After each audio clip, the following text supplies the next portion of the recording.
Alright guys, nabalitaan nyo na ba yung viral na teacher guys? Yung galit na galit siya sa kanyang mga estudyante sa loob ng room, nag-live siya. Viral ngayon yan guys.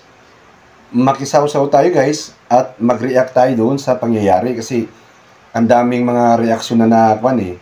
So, ibigay din natin yung ating tinatawag na point of view natin doon sa nangyari sa mga teacher ngayon, no? Kasi medyo ito yung usapin na medyo masilan din eh.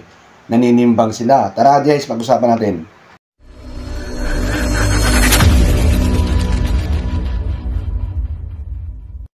Okay guys, welcome sa Readers TV guys, ano? Bali, maiba tayo ng topic ngayon guys regarding sa yung teacher. So, yung teacher na nag-viral, kung hindi pa nyo pamilyar, panoorin natin yung teacher na to guys. Panoorin nyo ito guys, oh.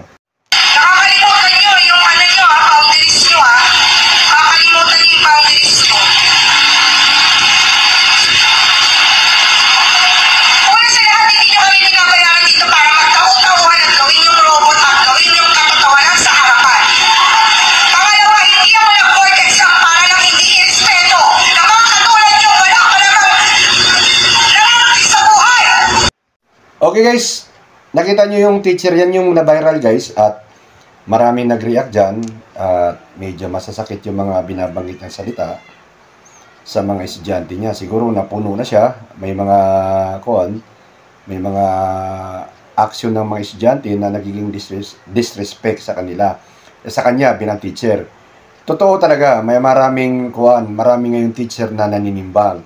So ito naman yung teacher guys na medyo talagang din, nadi-disrespect din sila sa kanilang mga estudyante. Panoorin natin yung video na guys. Ito guys, oh. Si teacher man ang nabutang sa alanganin, okay naman na. Si teacher ang ginagmalan sa estudyante, okay na yun na, wala yun na yung problema. Wala mo tayo nakabalo sa istorya, no? Pero mauna siya nga video, gini siya, oh. Tanawa niya. Nisingka sa diretso ba niya? Anaan ko niya kaya sumbag, sipa-sipaon ko niya. Ilasa ko niya siya. Upato katoy kay eskwela niya kung kanya, yahara kung yung nanaon. Uli mo na, magpakamatay ka gilas-gilas.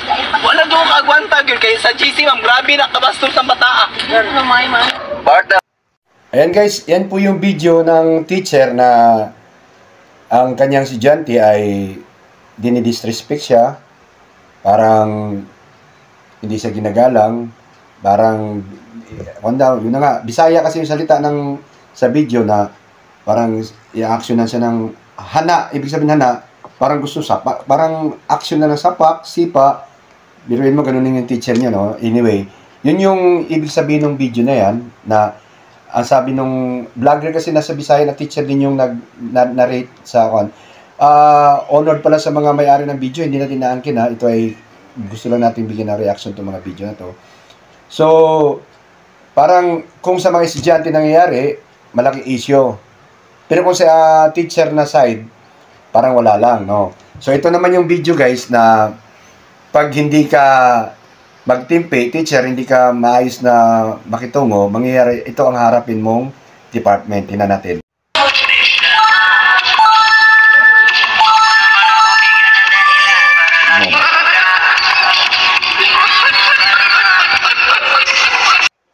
So guys, nakita nyo na, kinikwela na lang nila na pag ang teacher talaga ay magkamali ng pakitungo doon sa mga estudyante, ay yun ang harapin mo mga mga ahensya ng government o mga ahensya ng magiging takbuhan ng mga estudyanteng na abuso, na kukomplain ang mga teacher. Anyway, so doon tayo sa viral video na ang teacher galit na galit sa mga estudyante niya kasi pinagsalitaan niya ng hindi maganda nga at nabanggit doon na hindi ako nag-aral ng ganon-ganon at hindi rin nag-board exam para lang bastusin at gawing tao-tauhan at wala kayong maraming masasakit na nabanggit yung teacher na which is foul nga naman. At na-question pa yung pagla-live niya habang nagtuturo siya sa kanyang room. Anyway, doon tayo sa pagbibideo ng teacher. Alam naman natin ngayon na maraming nag-vlog na mga teacher at gusto nilang siguro makilala rin. At alam mo naman, pag makilala ka sa larangan ng social media ay medyo may kaakibat din na monetary para sa atin. Kaya yung iba, bilang siguro makadagdag man lang kita sa another source of income naman, kaya sinisikap talagang magbablog yung mga ibang teacher.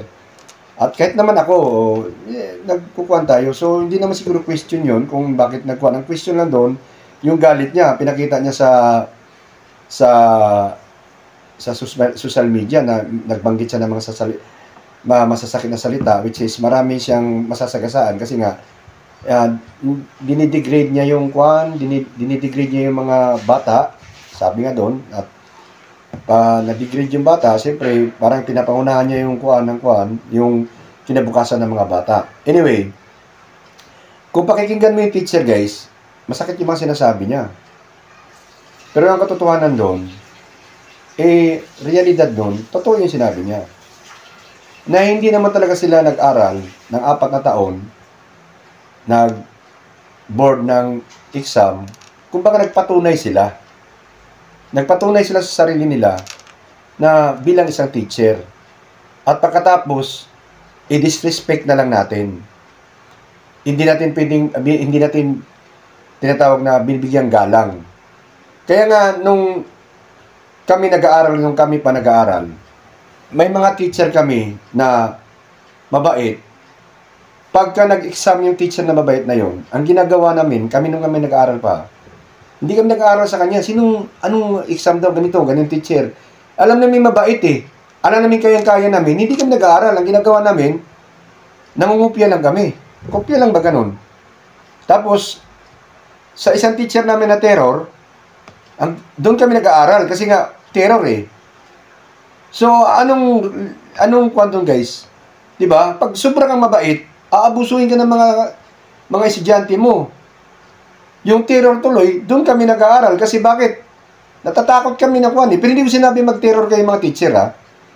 Ang sinasabi ko, kung mabait tayo masyado at pakikitunguhan natin ng gusto ang mga estudyante, lumalagpas sa boundary ang mga estudyante. Kasi mga bata pa yan, alam niyo, mga high school, napaka-piluso po yung mga kadalasan, lalo na yung mga lalaki. Kasi nagdaan tayo dyan eh. Lalo na ngayon na mga kabataan, ay alam nila yung juvenile law. At alam nila na ang teacher, pag wala sa ayos, ay may pupuntahang reklamo. Kaya yung ibang mga bata, estudyante, hindi na rin marunong gumalang sa mga teacher. Di ba? Hindi ko kinakampihan ng mga teacher dito at hindi ko kinakampihan yung teacher na masyadong mataray talaga ng mga salita niya. Pero, ang kinukuhan ko lang, dapat tayo, may boundaries tayo. May boundaries tayo na tayo mga teacher, pag sobrang bait mo sa mga estudyante, ang mga estudyante hindi matututo na tuloy. Bakit? Kinakaya-kaya kayo.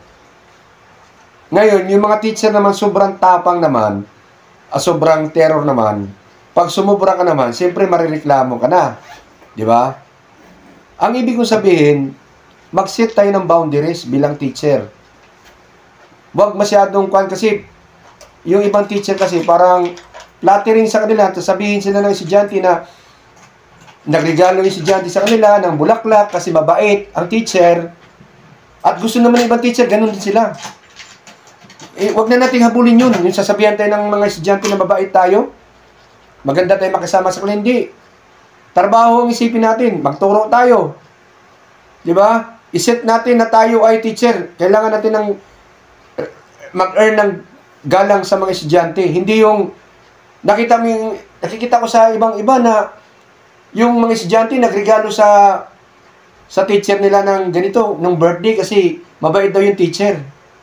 Alam mo guys, ako kasi kung hindi niyo ako tinatanong, ako ay isang officer ng security guard. So may hawak din ako mga tauhan. Ayaw na ayaw kung niriregaluhan ako ng tauhan ko. Ayaw na ayaw kung ginagawa kong ninong ng anak ng mga tauhan ko. At ayaw na ayaw kong gawin akong basta mga kumpare, gano'n. Kasi bakit?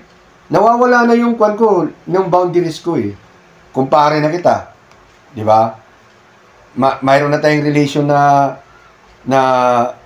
kasi nirireguluhan mo ako. So, ibig sabihin, nakuha na ako, di ba? Mas maganda yung ang relasyon natin ay purely ako officer mo, tauhan kita. Ganon din ng mga teacher. Dapat. Wala, ibawal nyo na regaluhan kayo ng mga bata dahil mabait kayo. Ay, maganda makisama yan. Hindi ganon. Dapat teacher ka, ituro mo yung dapat ituro, makitungo ka sa mga estudyante sa tama, at huwag masyado tayong close sa kanila. Kasi nga, dahil nga, lalo na yung mga high school student, dalagat binata na yung mga yan.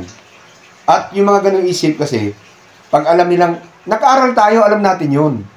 Kami nag-aaral kami dati, alam namin yung mga teacher na kaya namin at hindi. So, masama sa kalooban namin, yung teacher na terror, ang sama ng tingin namin sa teacher na terror. Pero sa totoo lang, nung tumanda ako, na-realize ko, tama si teacher. Na nagganon siya, nag-aaral kami para sa exam na binibigay niya. Kasi nga natatakot kami sa kanya na pag bumagsak kami, di ba? Ngayon yung mabait, yun ang kuha namin, pero mali pala kasi bakit? Hindi na kami tuloy nag-aaral dun sa kanyang subject Dahil alam namin mabait siya kayang-kaya namin siyang mangupya kami. Wala lang sa kanya Di ba? Yun yung guys, yun yung ibig kong sabihin na mag-set tayo ng boundaries para hindi tayo abusuhin o kaya parang gawin na lang kakatawanan. Tulad ng ibilang tatay ka, kung ikaw tatay, lalamya-lamya ka, sa palagay mo hindi ka kakain ng buo ng mga anak mo? Dito may mga ibang anak dyan, binabasta-basta lang ng mga ibang tatay dyan, binabasta-basta ng mga anak. Ako, bilang akong kuya, kung hindi ko itayo ang sarili ko bilang kuya at bigyan ko ng boundaries sa sarili ko, yung mga kapatid ko na sa baba sa akin, sigurado lalamunin din akong buo. Hindi na ako igagalang. Kasi bakit? Hindi ako nag-set ng boundaries na ako kuya nyo ako, deserve kong igalang nyo. Siyempre, may basihan yung paggalang ng tao. Siyempre, bilang set of example ka, bilang kuya. Bilang teacher, set of example ka rin. Pero kung sobrang bait mo, dahil gusto mong sabihin na mabait ka, nakisama ka, ganun na maging harapin natin, guys. Maabuso tayo ng mga taong nasa paligid natin. Kat naman ngayon sa tindahan ko, ngayon nagtitinda ako may tindahan ako ngayon. Iniiwasan ko maging close sa mga customer ko. Although nakikisama ako, nakikingiti ako, may mga batang bumibili sa akin, ngiti-ngiti ako. Pero pag alam kong bata na medyo wala na ako medyo may mga bata makulit binibigyan ko na ng agad ng kuha niyan. Oy, nakasaayos gumagano na ako. Kasi pag hindi mo nabarayan sa kanyang galaw, aabusuhin ka na. Dahil okay sa'yo Di ba? May mga taong nakikiklose sa'yo dahil may kailangan sa'yo, may kwan. Andap ka na doon. Ang tawag doon, boundaries. Ganun din sa mga teacher. Huwag kang masyadong mabait. Kaya tulad nung video na pinakita ko, na yung isang lalaking teacher, ako guys kasi teacher ang course ko Unang course ko teacher. Hindi talaga binigyan ng pagkakataong tinapos ko yon ng Panginoon. Dahil alam ng Panginoon na kung maging teacher ako, baka isang taon lang ako, suspendido na ako. Dahil bakit? Hindi pubra sa akin yung mga estudyante yung ganon. Tulad nung ginawa nun sa teacher na ako. May boundary talaga ako guys. Na pag lumagpas ka, may consequences na tayong harapin. Ganon yun. So, tinan mo yung teacher. Nag-react siya. Hindi ako nag-exam ng board exam. Hindi ako nag-aral ng 4 years. Hindi ako nagpakasikap na maging ganito ang status ko para lang bastusin nyo. Tama yun. Masakit lang sa tenga ng mga nanay yun. Tama yun. Pero yung sinabi niya na mga estudyante na wala kayong mararating, foul yun sa tenga ng mga magulang. Pero kung tutuusin mo, ang mga estudyante ay on process pa lang. On process pa lang sila. So, hindi nga naman talaga natin alam kung may marating sila o mayroon o wala.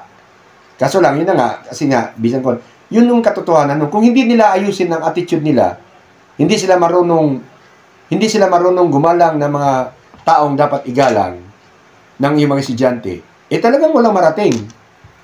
Diba? Pero yun na nga, nandun nga yung mga estudyante sa eskwelahan para matuto. So, hindi dapat binigyan ng, ibig sabihin, yung teacher na yon hindi siya dapat nagbanggit doon kasi alam niyang ang daming mga magulang na nakakarinig sa live niya. Pwede niya sabihin yun siguro kung sila na lang doon sa room. At yung mga anak na lang nila magsumbong sa mga. Pero kung nilive mo, hindi nagkaroon siya ng viral. Hindi, ang tawag doon, viral siya, baka kilala na siya ngayon. So, kaya tayo nag-react ngayon, guys, kasi ang gusto kong ipahiwatig lang, na kung gusto mo nang mag-earn ng respect bilang ikaw, teacher ka man, engineer ka man, abogado ka man, o tatay ka man, kuya ka man, may set of boundaries tayo. Na pag lumagpas dyan, ay pwede mo nang barahin na hindi na maganda yan. Hindi na ayos yung ginawa nyo. Diba? Kasi yung ibang teacher kasi, para lang masabi na mabait sila sa estudyante nila eh. Pagkatapos ng mga estudyante nila, graduate, wala namang premium dun eh. Walang prize dun.